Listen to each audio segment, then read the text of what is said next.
Okay, Assalamualaikum kembali.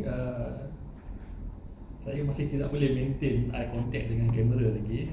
Saya tengah cuba untuk hilangkan kamera shy ni. Lepas buat video pertama, teringin buat video kedua.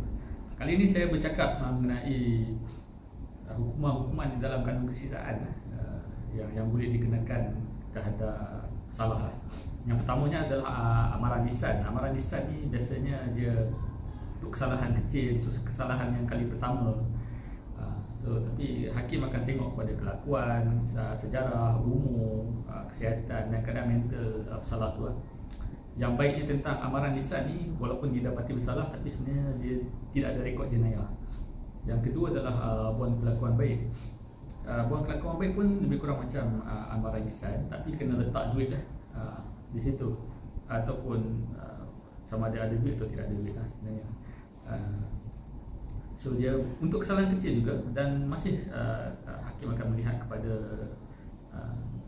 jenis kesalahan, kesalahan yang kecil, rekod sejarah, umur, latar belakang dan juga mental juga lah. Yang seterusnya adalah denda. So denda ni kita tahulah, denda 200, denda 2000. So dia sebagai satu penalti wang yang perlu dibayar. Kemudian kita ada penguasaan polis. Penguasaan polis ni biasanya dilakukan selepas satu penjara, hukuman penjara tu dah tamat lah. So dia mungkin diletak di bawah penguasaan polis. So kalau magistrate dia boleh letak setahun maksimum. Kalau mahkamah session ataupun mahkamah tinggi dia boleh bagi 3 tahun maksimum. So syaratnya salah tu mesti ada rekod jenayah terdahulu lah, dan tak semestinya jenayah yang dibuat tu adalah jenayah yang sama dengan jenayah dahulu.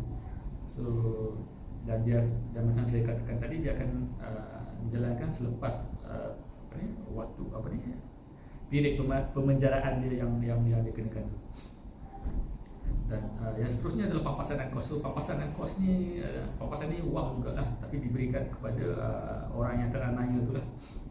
Dan kos adalah kos tindakan tersebut di mahkamah. Dan bila bayar pampasan dan kos ni, dia boleh kita panggil menamatkan tempoh penjara. Itu semua adalah hukuman-hukuman yang agak ringan lah. Dan saya akan cakap mengenai hukuman-hukuman yang berbentuk siksaan. Contohnya penjara. Kita semua tahu hukuman penjara dikenakan penjara sehari, penjara sebulan, seminggu, berapa hari, tak ada sebulan, seminggu lah, berapa hari, biasanya tahun lah. So sebenarnya ada dua sebab penjara ni. Satu, kerana kesalahan yang dilakukan itu sendiri. Contohnya kesalahan rogol ataupun mendatangkan kecederaan. Jadi dan kita tahu penjara ni ada yang kita selalu dengar, dan banyak orang tak tahu sebenarnya adalah apa maksud penjara seumur hidup. Penjara seumur hidup ni adalah penjara selama 30 tahun. Tapi sebenarnya dia tak sampai 30 tahun sebab dia tolak cuti, tolak apa semua ni, tak sampai 30 tahun. Tapi maksudnya adalah penjara 30 tahun. Kecuali kepada kesalahan-kesalahan seperti merancang peperangan terhadap yang di-Pertuan Agong, khianat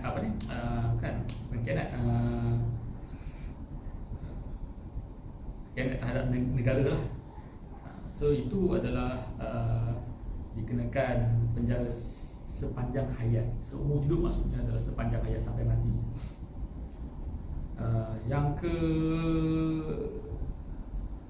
kedua adalah penjara ini boleh disebabkan oleh kerana kegagalan membayar denda. Contohnya denda sebanyak 1,000. So sebab tak boleh bayar denda sebanyak 1,000, dia kena penjara selama sebulan. So itu adalah penjara. Seterusnya adalah hukuman sebat. Sebat ni dia bukannya seperti sebat dalam undang-undang jenayah Islam. Itu sebat tu adalah sebatan yang ringan. Sebat kanun kesisaan adalah sebatan yang berat dan yang sangat menyisakan. Tak sangguplah kita nak tengok sebenarnya. So sebat ini biasanya sorotan yang digunakan tu adalah sepanjang satu depa. dan rotan tu sebenarnya direndamkan semalaman di dalam di dalam air supaya bila dia pukul tu rotan tu tak pecah bila kena punggung pesalah tu. Pesalah tu biasanya memang dia akan ditelanjangkan, tapi kemaluannya ditutup. So tapi sebat ni sebenarnya tidak boleh, hukuman sebat tidak boleh dijalankan ataupun tidak boleh dijatuhkan terhadap tiga kategori lah. Tiga kategori pesalah. Satu, wanita tidak boleh kena sebat. Lelaki yang dikenakan hukuman mati, so dah kena hukuman mati tidak boleh kena hukuman sebat, so dia tidak akan kena hukuman sebat. Nombor tiga adalah lelaki yang berumur 50 tahun ke atas. So tiga kategori ni kalau kesalahannya walaupun boleh kena sebat, tidak akan dikenakan sebat. Kesalahan hukuman yang seterusnya adalah hukuman mati. Hukuman mati di Malaysia adalah mati melalui mati di tali gantung. So biasanya kesalahan mati ni adalah seperti kesalahan membunuh, kesalahan 39B atau dadah berbahaya ni, mengedar dadah. Okay. So jadi kalau pesalah tu mengandung, so dia akan ganti dengan hukuman penjara seumur hidup lah. So kalau di bawah umur, dia tidak boleh dikenakan hukuman walaupun hukuman mati, walaupun kesalahan itu adalah kesalahan yang membawa kepada hukuman mati. Sebaliknya dia akan ditahan di bawah at the pleasure of Yang di-Pertuan Agong. Berapa lama kita tak pastilah. Okay. So kalau bersalah bawah umur, biasanya dia dihantar kepada sekolah Hendri Geni ataupun sekolah akhlak lah. Dan yang bagusnya adalah untuk pesalah-pesalah bawah umur ni tidak ada rekod jenayah pada mereka walaupun melakukan kegiatan jenayah. Dan saya rasa itu sajalah. Terima kasih kerana mendengar, agak panjang kali ini.